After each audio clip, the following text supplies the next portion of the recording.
Hey, how many new people do we have? Okay, not as many. She said it earlier, it's a long day. We're going to get there about 4:30 in the morning to get started. 5? Okay, 5. Let's get there at 5.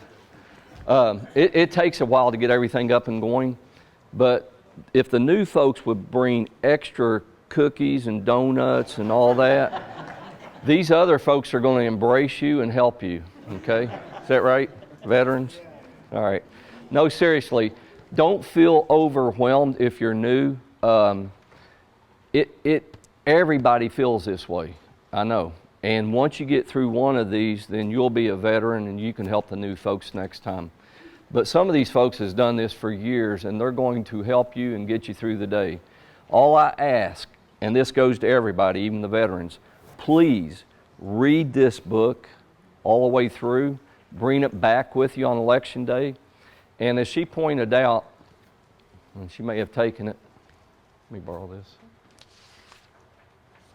This thing right here is pretty much a synopsis of this book, just broken down. But we've broken it down to sheriff, judges, and clerks, opening and closing on both sides, step by step.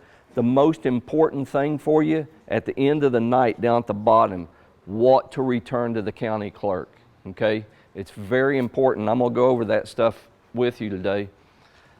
But if you all would turn to the first pages there, page 4 and 5 in your book.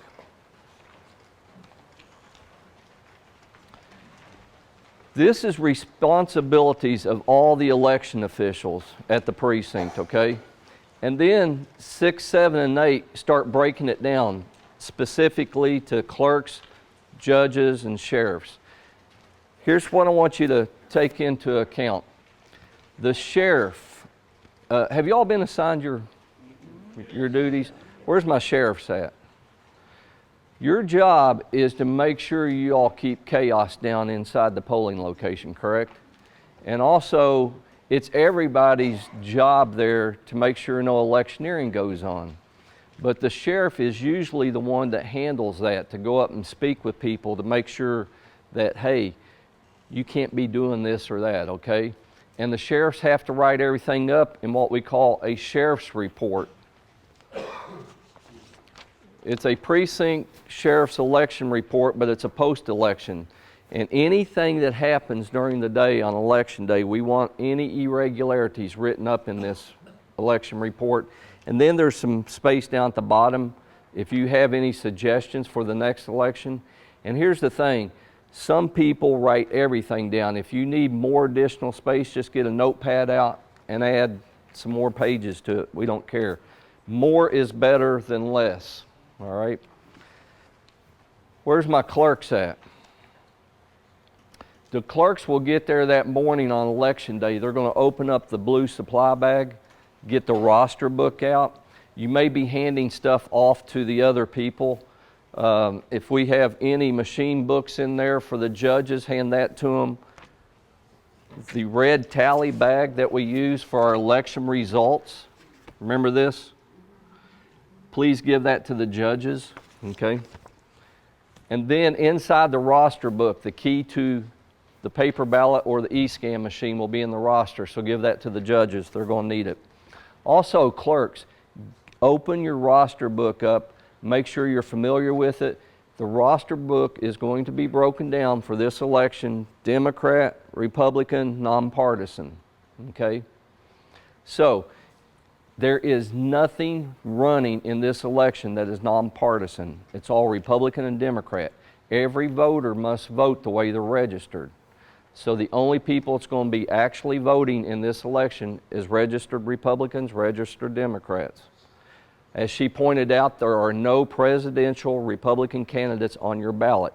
You will have U.S. Senate and possibly in a few precincts a U.S. Rep. The other side, the Democratic side, will have the presidential candidates, U.S. Rep, and U.S. Senate on there, okay? Now, if a person has changed their party affiliation after December the 31st, in the roster book under either Republican or Democrat, out by their name, it'll say nonpartisan.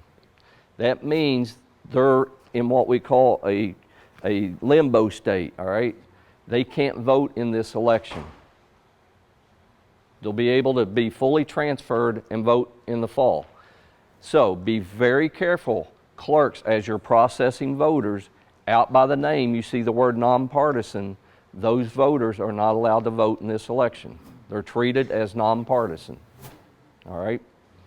And obviously, if they're not registered Republican or Democrat, then they're going to be nonpartisan or in the other roster listing. Those folks cannot vote in this election. Are there any questions on that? Pages 14, 15, 16, 17, 18, I believe, are samples of your roster that show someone that has changed their party affiliation after December 31st, and it points to it how it's listed in there. Now this is a smaller print. It's a sample. Your roster book is bigger. You're going to notice nonpartisan in there. All right. Now, if you would, just turn back to me to page 11 for a second.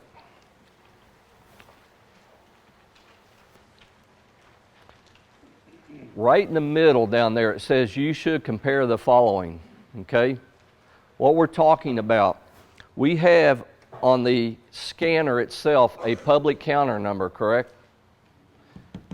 How many ballots are scanned? That public counter increments every time a ballot's scanned. If anybody votes on this machine over here, the e-slate machine, it has a public counter. Every time they vote, that public counter goes up. The public count number off this machine, the public count number off this machine, added together should equal what? How many people sign the roster? Okay? Your jobs, judges, together several times during the day, add those numbers up, walk over to the clerk's table, have the clerk go through and count how many people have signed in to make sure you're matching. Okay? There's some reasons why you wouldn't. Okay? Let's say a clerk's sitting there, they're really busy, or they're talking, the person gets qualified to vote. Legitimately, they are qualified, but the clerk fails to get their signature, and they go over to the machine and vote. Well, then your public count number is going to be higher, correct? Or let's say a person comes in and signs the roster, and for whatever reason, they decide they don't want to vote and they turn around and leave. Then you have more signatures than you have public count, correct? All of those differences and variations you have to write up in your sheriff's report, all right? So it's very important you're doing this multiple times during the day. The reason roster books are used is when the person signs a roster book at the end of the election, the clerks send all this roster over to Frankfurt and they scan them. This is how people get credit for voting, okay? So try your best to make sure everybody's signing the books and they get their credit for voting, all right? We've already talked about this. The judges at the election, when you get there that morning, work together. She already told you, one reads, one does. Works really well that way. If you get a third hand in there, it doesn't work very well. Because two people pushing buttons while one's reading, something's going to get off. So one judge reads, one does it, you're going to go through fine, step by step. All right? Now, turn with me to page 2324.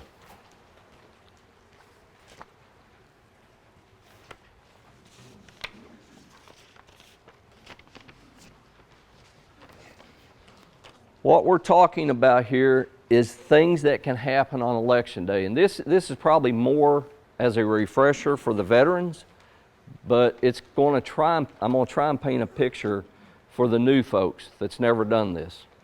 So on election day, you're going to set up all your machines and privacy and everything. All right, the booths are all going to be turned where we have privacy. The clerk's table is going to be right there, so as voters are coming in, the first person they're going to greet or meet is the clerk, correct? The clerk has to qualify a voter to vote. They're going to ask the voter certain questions. if you would, and you have an ink pen, flip over to the back of your book. These are the questions that the clerk should be asking a voter in this particular order for this election. The first thing we want to find out is, what is your party, right? Need to know if they're Republican, Democrat, or other. You all use the little post slips. Perfect. Okay, the next question, we want to find out what is their name, okay? So we can find their name, alphabetical, last name in the roster book. Then we want to ask, what is your address? Okay? Don't give it to them out of the roster. You need to ask, what is your address? Why? In case they've moved and their address doesn't match. Then we got to find out, are they in the right precinct or not? Okay? The last thing we need from them is what? Identification. There are 5 types. What are they?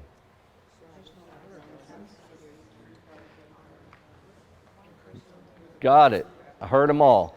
Personal acquaintance, driver's license, social security, credit card, other ID, which is a picture ID with a signature. Okay? These are all in your book, pages 14. So as a clerk qualifies a voter to vote, then we have to fill in the oval, right? On page 14, you fill it in. You don't put a check. You don't put an X. The clerk's initials will go in there unless what? Another election official personally knows that voter, then their initials go in by the ID type. Then we can slide the roster book out with our finger on the signature line, allow the voter to vote, correct? You hand the voter one of those little slips, Republican, Democrat. They'll be passed over to either a paper ballot judge handing out a paper ballot, or they'll go vote on this machine and the other judge will set them up on this machine. Once they've voted, somebody gives them an I voter sticker, they leave, right? This goes on all day long, no problem, smooth as silk, correct? No. Some things can happen, right? You might ask for their party. They don't know their party. They'll tell you Republican and you find their name in the Democratic, or vice versa. This happens a lot. Or people think they have changed their party affiliation, and they haven't. Or because in the fall they get a vote however they want, and in their mind they changed their party affiliation when it comes around to spring and they have to vote how they're registered. I sit in the clerk's office all the time and listen to these conversations go on when voters either come down mad to her office or they're on the phone with them because they don't know how they're registered. Okay? So you'll have that all day long. And boss, excuse me. I will also tell you all that, and I think a lot of this has to do with Bernie Sanders, and I think it's great that he's engaging a whole new age group of voters. But people that have not been registered or have been registered as independents in the past have changed their party affiliation or have registered to vote, but they've done it too late. And so we have been given from the Secretary of State's office a whole list of people just in our county that are not eligible to vote, but they have changed their party affiliation or they have registered, but it's been too late. And people have been sent a letter from the Secretary of State's office letting them know that all this happened after the time frames that statute has set, and people are not happy about that. But the law is the law. And so you may have some people that come in to vote that express that they've registered or changed their affiliation, and if they've done it outside of the time frame, it's just too late.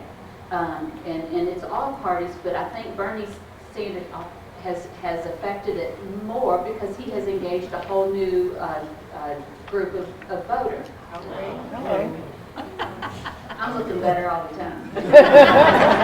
So anyway, just be aware that is going to possibly be an issue. And of course, if that happens, obviously, they can call us and we'll get them squared away pretty quickly, so. No. All right, so, yes? What is the actual date? Cutoff date? The actual cutoff date, the last day to register is April the 18th. Now, a change of party, if you do it after December 31st, then that's when you're in this limbo state. You're considered nonpartisan, all right? And all this is in the book for you as well. Yeah. And you're all going to read the book. Oh, yeah. You're probably going to cover this, but I'm going to ask it anyway. Since the last election, have any of the precinct boundaries been redrawn? No. Okay, so we shouldn't get anybody in there and say, well, this is where I voted last time.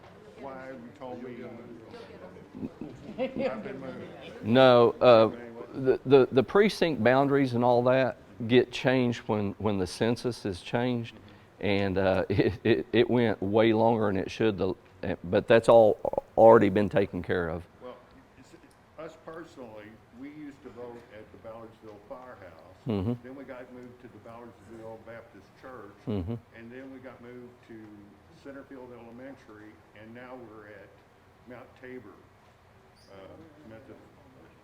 Huh? Yeah.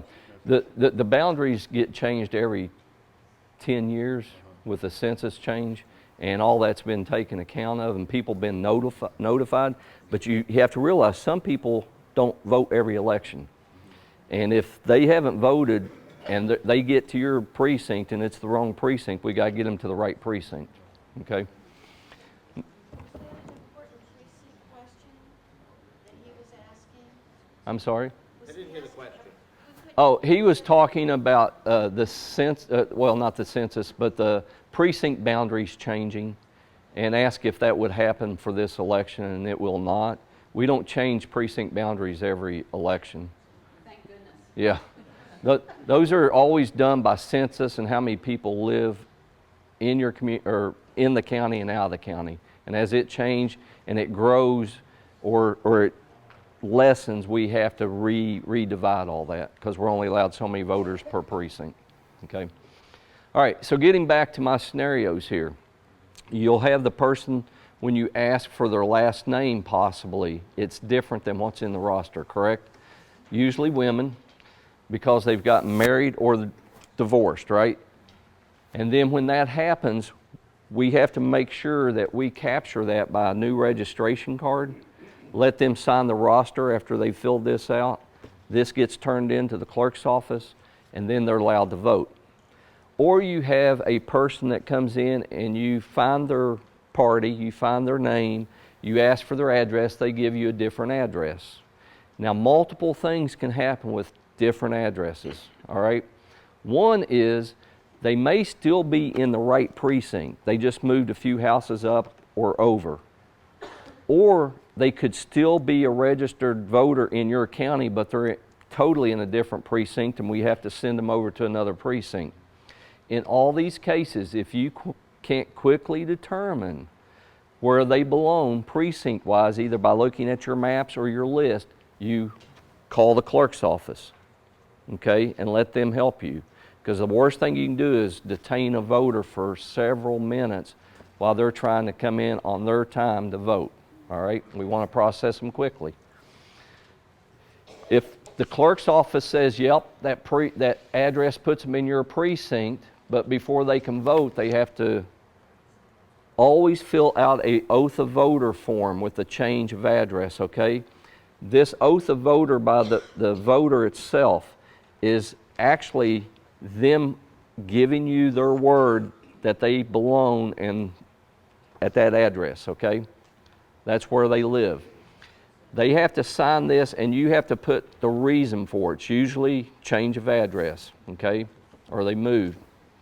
Make sure these get signed. Anytime you give a voter an oath of voter form, instruct them that these are turned over to the Commonwealth Attorney's Office for investigation, okay? That may prevent them from not telling the truth.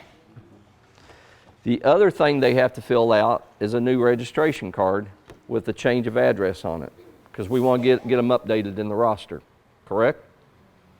Then they can sign the roster if they're still in the same precinct. Now, let's say the clerk's office says, yeah, they're registered, but there's some other precinct and you have to send them over there. When they get there to that precinct, their name is not in the roster, correct? It was in the other precinct. Then we're going to get an oath of voter, new registration card filled out, and they have to sign something else since they're not in the roster. What is it? Supplemental roster. That way they get credit for voting, correct? All right. Page 24 down at the bottom. This is that date that's important for you. It says April the 19th on there. The last day a person can register is April the 18th, so on the 19th the books are closed, right? Nobody can register. This is specifically talking about people moving in and out of your county. So let's think about this. If you come into your, or a voter comes into your precinct and they give you an address, and that address puts them in a different county, not your county. The reason they're back at your precinct trying to vote, that was their old precinct. They're allowed to vote one time and one time only in their old precinct if they moved after April the 19th. Okay? So you need to ask them, what date did you move? We have to take their word for it. All right? If they give you a date that's after April the 19th, they're allowed to vote in their old precinct one time. Simply give them a new registration card to fill out and give to their new county clerk. If they give you a date that's before April the 19th, they cannot vote in their old precinct, which most likely is yours, or the new precinct in the new county where they moved to, because they had time to go register in that new county to vote. Give those folks a new registration card to fill out and give to their new county clerk. Think about this though. It could be a person coming into your precinct from a different county. All right? So if they tell you, I just moved here, you need to find out that date. It's important, right? Because if they moved in here after April the 19th, they have to go back to their old county, their old precinct to vote. All right? If they give you a date that's prior to April 19th, then you have to be the one to tell them you're not eligible to vote in this election, here or in your old county or old precinct. All right? Everybody follow that? Yeah. Okay. Any questions? Yes. Is that the way that you would handle someone that has a Tennessee license? A Tennessee license? Yes, because it won't have the address on it. Right, but here's the thing, folks. You don't use driver's license for addresses. You're asking for that address. If I came in with a Tennessee driver's license, what you're looking for is my signature. That's why we get identification is for signature, and it has their picture on it, okay? We're not looking for the address to match. And I get this all the time. Why do we use an out-of-state driver's license? People move all the time, all right? What we're trying to do is confirm their eligibility to vote in your precinct. And the way we do that, if they're in the roster and everything's matching and they give you the right address information and they present a Tennessee driver's license, you have to accept it, all right? Does that make sense? All right, any questions? So given an address is on the honor system, Yes. as long as they match, what they tell you matches up with what you got. Yeah. Our job is not to police these people, okay? But our job is to ask these questions, and that's why I gave them to you in a certain order, so we can get to qualifying a voter quickly. All right? And let me tell y'all something. This is the craziest thing. The regulations pertaining to voter eligibility are so broad. I mean, and everybody's scared to death that they're going to trample on somebody's constitutional right to cast a vote. So I think everybody is scared to lock it down and say, it's got to be this, or this, or I'm sorry. You know, nobody wants to have a constitutional a lawsuit on their hands. But really, the regulations are broad. I don't particularly care for that. I think that this is your right, but with your right becomes, is a lot of responsibility. The Julie Bar is not queen for the day, or a lot of things would change. But this is, that's really the nuts and bolts of it, is people are too afraid to lock it down and say it's black or white. And so the regs, they are what they are. I don't like it, but I certainly have to abide by it. Yeah. So that's where it all shakes out. And that's why we tell you folks to read this information. I try and take you through some examples to help you, but the key here is to be fair, give every voter a chance to vote, but we have to qualify them in such a way that we're using the guidelines the way it was intended, and to treat people fairly and consistently. And if you're doing that, not much can be said about that, okay? But if you're treating people inconsistent and unfairly, that's when you get yourselves in trouble, all right? Now, if you will, turn with me to page 30 in the book.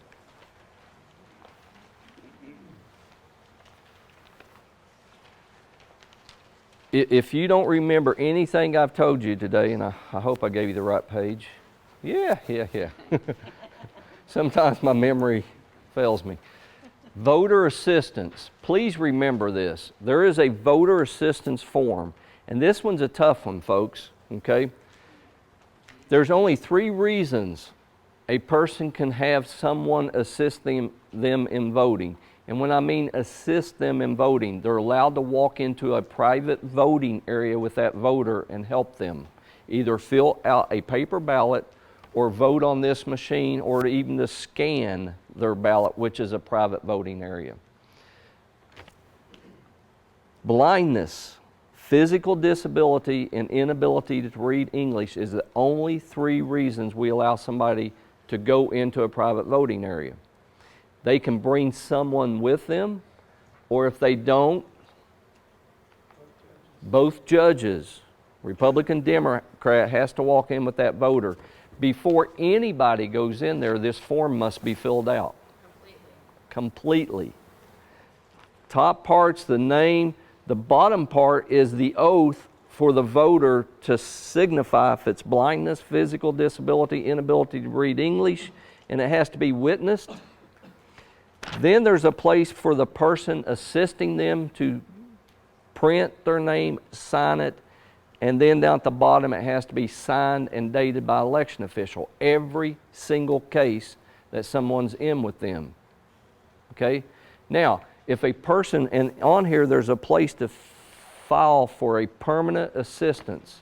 You can mark this one and turn it into the Board of Elections, and if they grant permanent assistance to a voter out by their name in the roster, it'll say PA.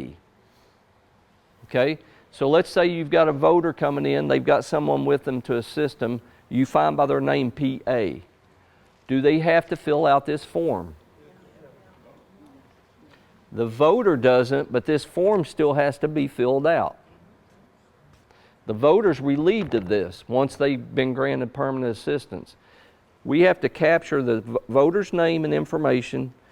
We have to get whoever is assisting them to fill this out, print and sign their name, and then it has to be signed and dated and turned in. So every single time someone is in a private voting area with a voter, this has to be filled out. Okay? Make sure we're doing this correctly. All right? And these get turned in. Any questions? Page 39.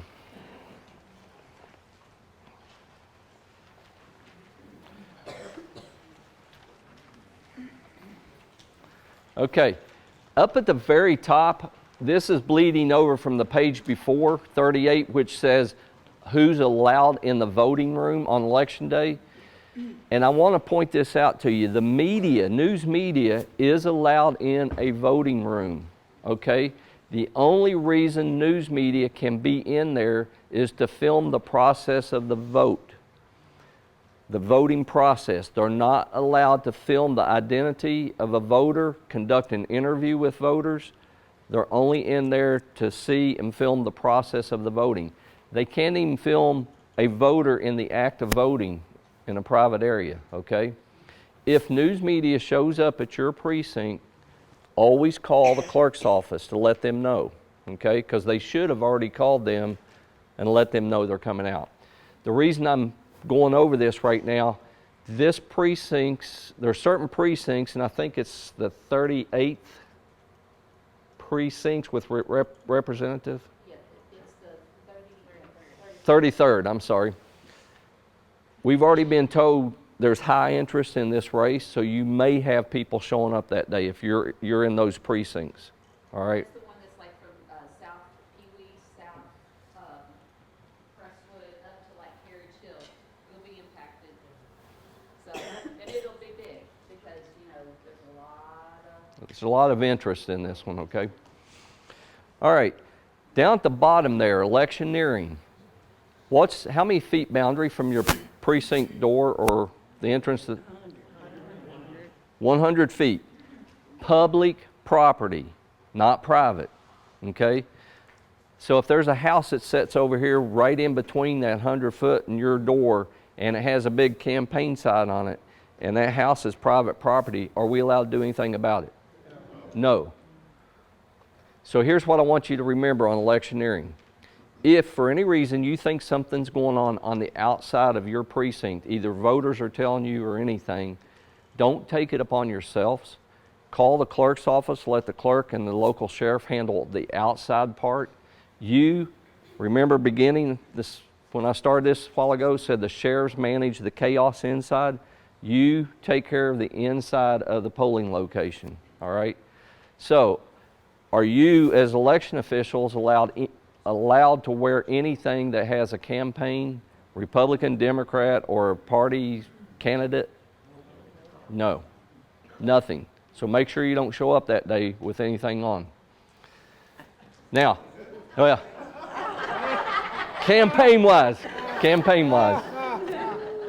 woke you up, didn't I?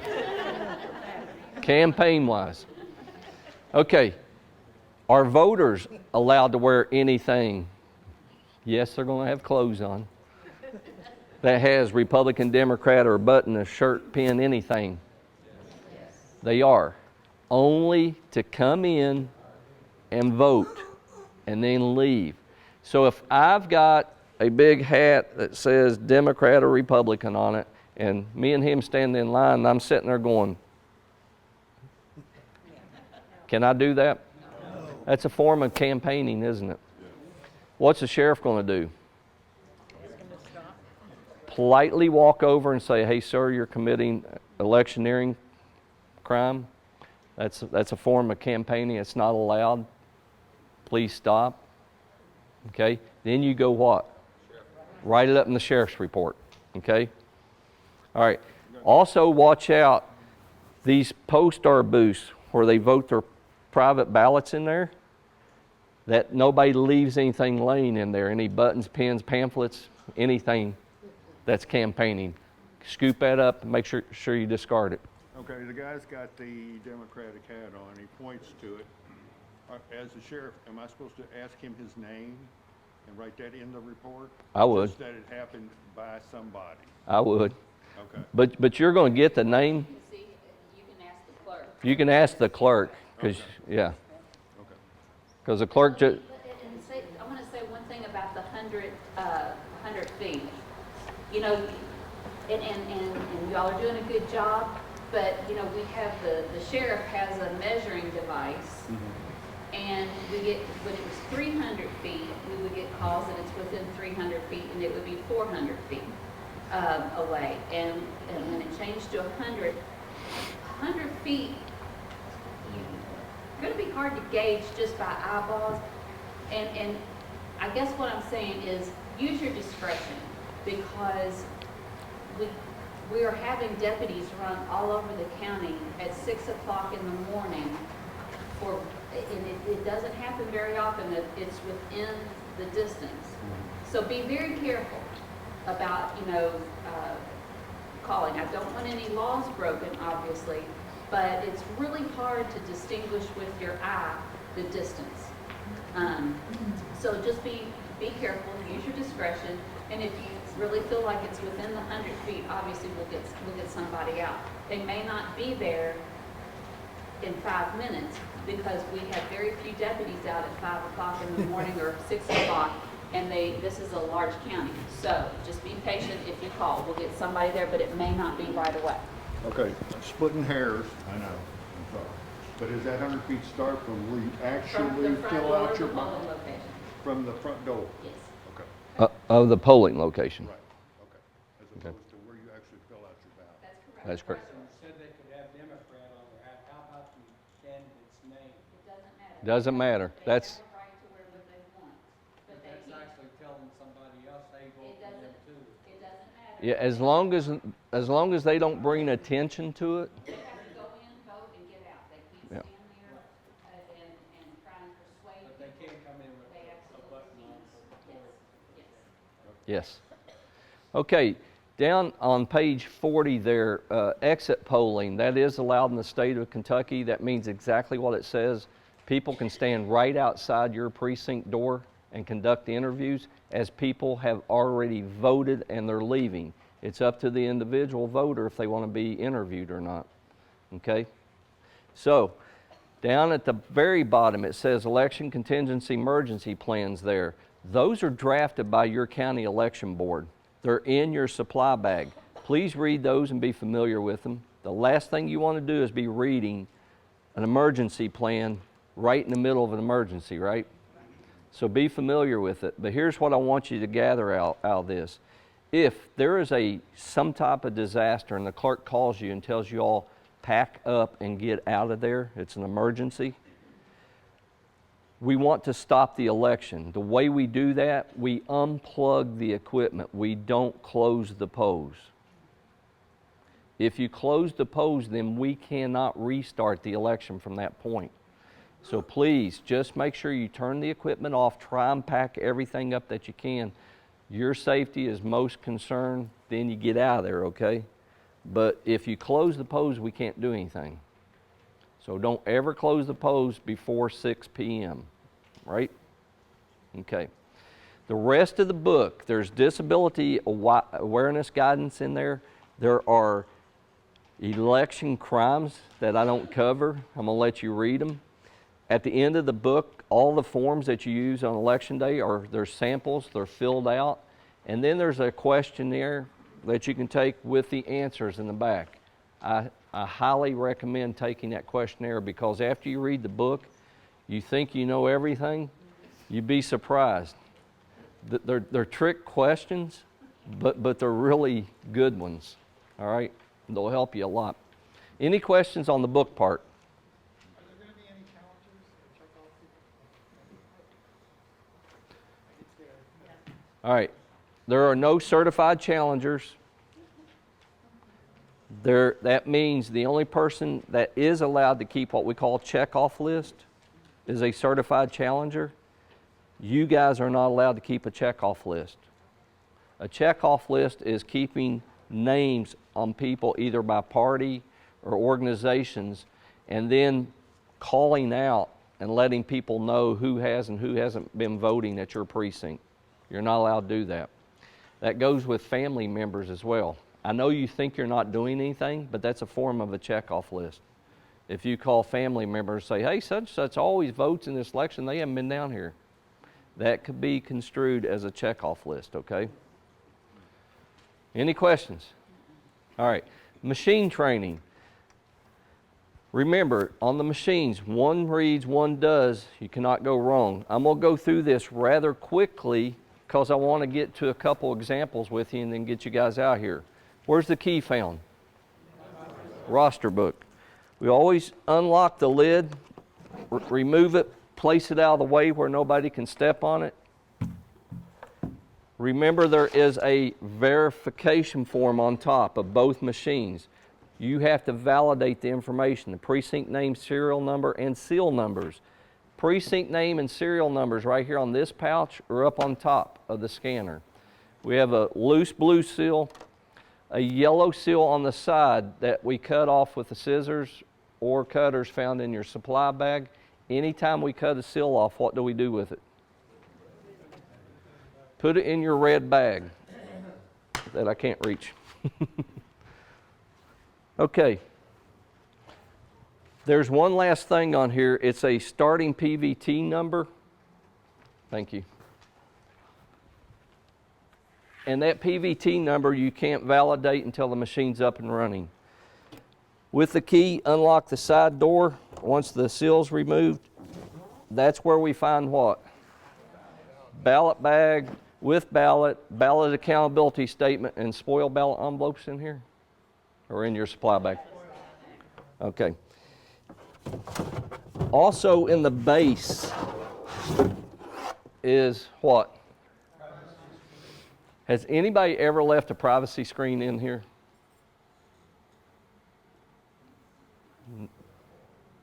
Yes? No? No? Okay, very good. See, the reason I keep doing this, the clerk tells me these have been left in.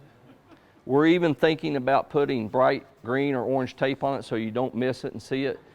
Listen, folks, if you forget and leave this in the base and you lock and seal it and you start scanning, guess what happens? It won't be long that your scanner's not going to work, because this sets in there and the ballots drop in and they'll start building a wedge back there, and your scanner will quit scanning ballots on election day. So please don't forget this, all right? It's got a storage drawer in it. What's in the storage drawer? Power supply to the unit. Now, this is going to sound redundant now, but please look in there, make sure it's completely empty before you lock and seal it back up. Put the key where? So you won't lose it. You're going to need it that night, correct? All right. On this machine, just this one, not the other one, this must be put on a working outlet first. Okay? It must. It acts like a surge protector for this device. Okay? So just make sure you put it on a working outlet. Check the back of the machine, make sure it's in the off, the switch is in the off position before you plug it in. And these should be in your instructions in that order. 2 minutes for it to warm up. Gives me just enough time to cover, and you all have a sample of this. Ballot accountability statement, right? The portion of the ballot accountability statement, and this is in your, you all have a sample. For this example, we have 3 pads of Republican, 7 pads of Democrat. How many ballots are in a pad? 50 to a pad. They've put the beginning serial number of the first pad. So the pads are labeled 1 of 3, 2 of 3, 3 of 3, 1 of 7, 2 of 7, 3 of 7. You always use the top pads first, put the other ones securely in the bag and leave them in there. Your job, judges, is to what? Record the ending serial number. And what is the ending serial number? The next ballot you would have given out if another voter was to vote. You go down to the stub at the bottom, record that. During the day, we have to record what? How many ballots we spoil, Republican and Democrat. At the end of the night, all 4 election officials have to sign this form and it gets returned, correct? Okay. Okay, anytime you're opening the pose on here, you already have a 0 tape on the machine. It says open pose or print 0. What do we do? Always print a 0 tape.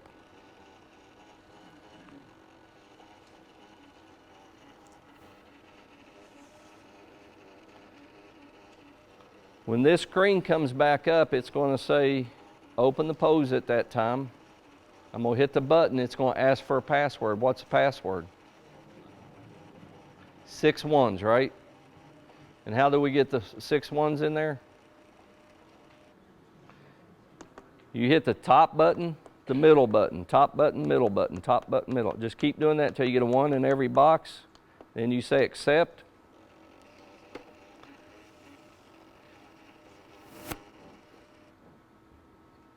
ready to scan. Now, if you guys would take this tape and lift up on it and tear it off, that gives you plenty of room for everybody to sign at the bottom. When we sign these tapes, where do we put them? Nope. Put them in your envelope that says E-scan tally tape, opening pose 0 tape with a check on it. You guys aren't doing a good job on this because these are coming back in all different ways.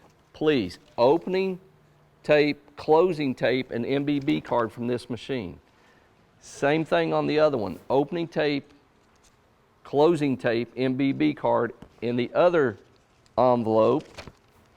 And those two envelopes go in the red bag. How important is that? It's real important because what they're going to do when they check you in at night, looking in that bag, this is the first two things they're grabbing. They don't want to go looking through all kinds of bags for tapes and cards and all that. They go in here. Okay? Make sure you put them in here. All right. It's up. I can validate my PVT start number. Judges initial all this off. Where does this go? In that envelope. E-scan envelope. Then we seal the door up. Put your privacy screen on. And this is ready to go. On this machine over here, I've already got the legs assembled. You have a verification form just like the other one. Make sure you validate the information. The gray cable gets connected off the back of this to that booth. It's all in your instructions. We'll print a 0 tape on here, and we'll open the pose, and to get the pose open, we put a password in of what? 6 ones.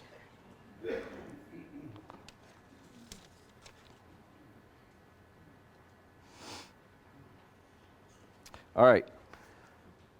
When this machine comes up over here, notice you have an 01. It's going to come up and say booth assignment. Proceed to booth number 1. Press enter. That's when you come over here. You hit the enter button. You get a yellow box around 01. Now these are assigned. You come back and follow your steps. Done. Next. Open pose, print 0. You'll print the 0 tape. You hit the open pose button. Put your 6 ones in there. Say accept, and we're ready to go. Okay? Then if you just lift up on this tape that has both 0 tapes on it, tear it off. We place it in the red and white envelope, opening pose 0 tape, mark it off, correct? All right. Now, before we go any further on this, I need to talk to you all about something. Have you all ever seen the red light, green light on this? Do you know what I'm talking about? One does. A few of you. This machine, when it's available for somebody to come over and vote in it, the light on here is green. Does everybody see that? Okay, when I say add voter, and I pick Republican or Democrat, whatever it is, and I get a 4-digit number off here, the voter will take that 4-digit ticket, they come over and they engage this on this machine.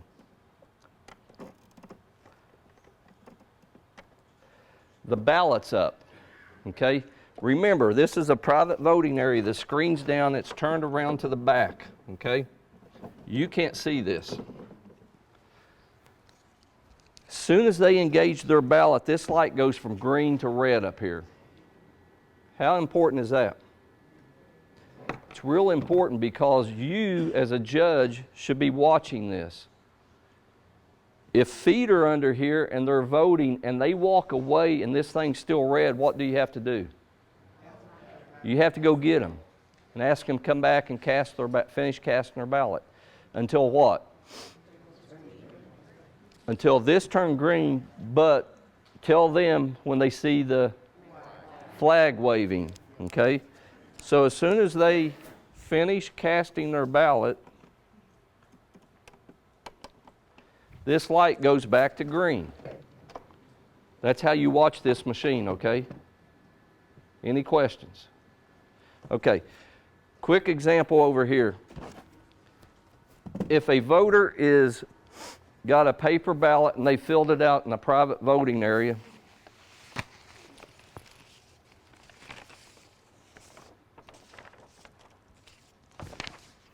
and the judge should greet that voter coming out of that private voting area, because you don't want a voter walking up to this machine by themselves without you going over and say, please place your ballot face down right here. The reason I say that is you will have a voter, if this is unattended, to try and stick it in the front or in the side, and those ballots are never counted, are they?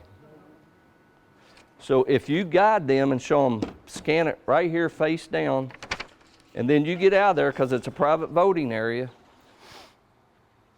what happened just then? It rejected it.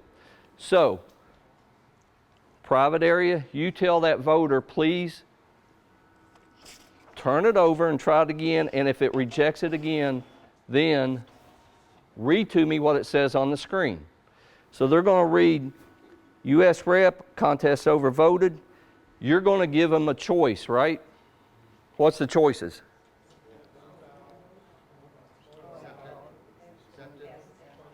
Okay, spoil the ballot or cast it the way it is.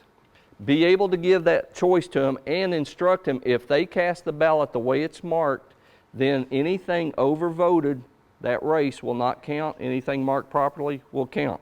Some voters will want to cast it. If they do, tell them read the screen where it says cast ballot, hit the button, it'll take their ballot. If they want to spoil that ballot that was rejected, this one's a tricky one because it's a primary. Have them to fold the ballot, tri-fold it, and then be able to fold it in such a way they can show you the top right corner of the ballot, because you want to see if it's a Republican or Democrat ballot, correct? Do you want to take their word for it? No. Some voters are smarter than we are. Think about this. If a voter came in and they're registered Republican or Democrat and they want to change their party, they could spoil this intentionally and then tell you that this was a Democratic ballot when it was a Republican. So always look to see what the top right corner is before you spoil and reissue a ballot to a voter. Okay? So everybody got that? Technically, you could put the ballot upside down and face down, it goes both ways, but I know why we do it that way. But sometimes people got all hyper, but it'll scan either way, correct? Yes, yes. The reason I tell people to face down is for privacy, but it will scan that way, that way, that way, that way. Okay? Just not sideways. Is the Board of Elections, we sit around a round table, there's 4 of us. And even sitting in that close of a proximity, you can't distinguish what box is marked, but it makes people feel like they're casting it in pride. And the reality is I can't distinguish anyway, but you know, that it can go face up, face down, backwards, forwards, it doesn't matter. Get them a spoil ballot envelope. They will put this in here. They put it in the side. Then you go over, mark your spoil ballot on your accountability sheet and give them a new ballot. How many ballots are voters allowed to receive up to? 3, and then they're finished.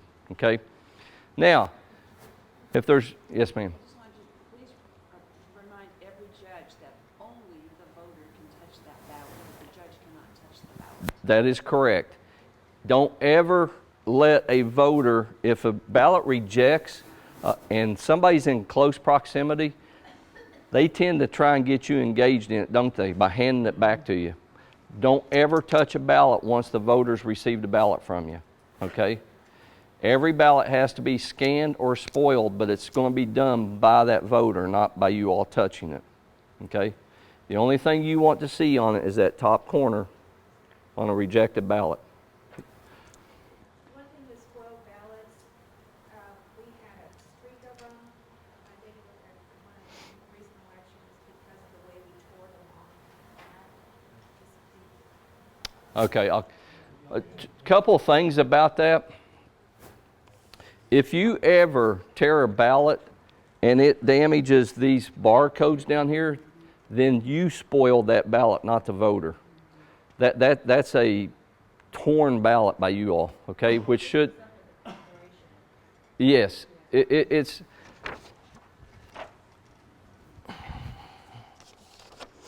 these ballots are perfed at the ballot stub mark. Now I'm going to tell you this, we changed our perf on this. So in the past these were hard to perf.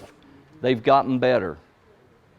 Okay? They're easier So to don't think it was just you. This was a problem of everybody that Art printed them for, and they recognized it after that one election, and that's been changed. Yes. So it should be remedied. And something else we did too, just to let you know, the print on here is much darker. It was lighter in the past. We've changed and went to all new printers. We're printing darker, the perf's better. So these ballots should be folding and tearing out much easier and scanning much better. All right? So a lot of that wasn't on you guys. It was part of us. And we've remedied what we could of that. All right? Okay, if no more questions about any of that, I'm going to go to what we call closing and get you out of here. Are we putting the battery on? Yes, yes. You're going to follow in your instructions. He asked about the battery. These have battery keys in the back. Always make sure this battery key is in place, okay? Because this is battery backup, that unit is not, all right? And this will go 14 to 16 hours off battery backup. All right? So make sure you have that in. All right, in closing, I'm not going to go through each thing of this with you because you're going to read your instructions step by step, okay? When you close at night and close the machines down, we need 3 tapes, correct? Off each machine. The first and second tape, and it's best if you print them, mark them 1, print another one, 2, 3. The first 2 tapes need to come back to the clerk's office. The third one goes where? And all of them get signed by you guys, all tapes. They all go in your envelopes, opening and closing. Then you shut the machines down, you break the seal on each machine and get the MBB cards out. Put them in these envelopes. Correct? Okay. Then, while you're going through all your checklist stuff, you have a checklist. Want the e-scan key, e-slate, e-scan tally envelopes, ballot accountability statement in here, signed, sheriff's report in here, signed. Any forms that you used on election day, new registration cards, oath of voters, voter assistance, any of that, any filled out ones, put them in this bag. All the other ones, the unused, go back in your supply bag. The reason we want all that stuff in here at the end of the election, she has to fill out a report that goes to the grand jury from the election. This is where we get that information from. We don't want to go searching through ballot bags and supply bags and all these other places looking for forms that you filled out. They should all be in a nice, neat, concise place, correct? Everybody on board? Okay. Don't forget, ballot accountability statement, signed and filled out. Return this bag. The supply bag comes back. Your ballot bag with unused ballots come back with the power supply in it, correct? And then all of that is brought back by whom? 2 judges. And I don't have the sheet. Here it is. Don't forget down at the very bottom, you're going to have what do we bring back with us at night, right here on your green sheet if you use it. Okay? Are there any questions? Yes, ma'am. We lost power one time during the election and had several people that couldn't feed their paper ballot in. And I don't remember what we did, but I thought that might be a good thing to reiterate what you do with those people who couldn't feed their ballots in. Well, first off, this has battery backup if you lose power. That one doesn't. If people want to continue voting paper, there's 2 ways to do it. And I can't tell you which way because the board has to be the one to decide how they handle papers. But it's either done in a lock box or they're put into the side of the machine. I believe that's what we did, because we already had people that were. So you let them put them in here?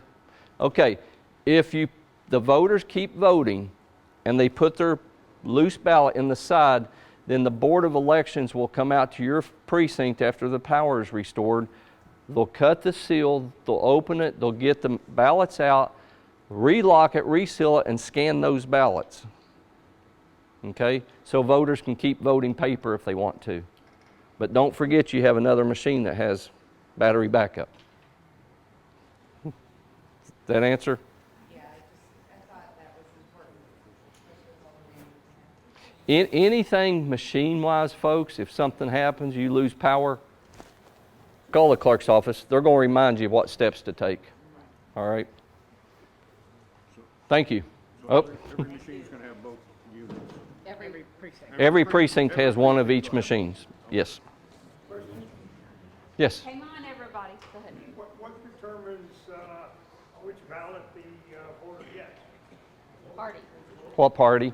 Okay, no, I mean Democrat, Republican, I understand, but that machine or that machine? That's up to them. Okay. Oh, That's what. it's a voter's choice on which machine is used.